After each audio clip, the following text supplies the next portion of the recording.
আসসালামু আলাইকুম। আমি আজকে দুটি মাছ ভাজি করব। চুলায় আমি তাওয়া বসিয়ে দিলাম। তাওয়াটা আমি ভালো করে গরম করে নেব।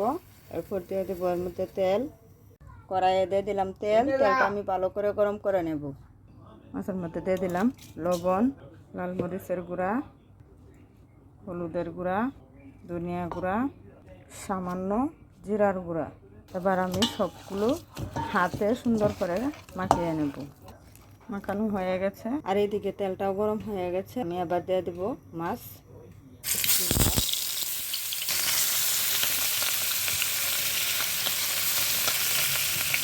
এবার আমি চুলার আঁচটা মিডিয়াম রেখে কিছুক্ষণ ভালো করে ভেজে নেব। মাছগুলো আমার এক পিসটা ভাজা হয়ে গেছে। আমি এবার মিশিয়ে দেব।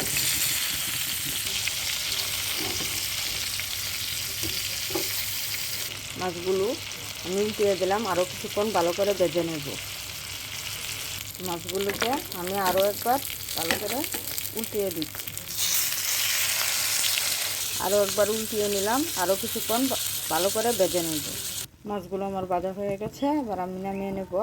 মাছের মধ্যে যে পেঁয়াজ কুচিগুলো দেবো এর মধ্যে দিয়ে দিলাম সামান্য মশলা দিয়ে হাতে ভালো করে মাখিয়ে নিচ্ছি। মাখানো শেষ। এবার আমি তেলের মধ্যে পেঁয়াজ কুচিগুলো দিয়ে দিলাম। কিছুক্ষণ নেড়ে চেড়ে ভালো করে ভেজে নেব।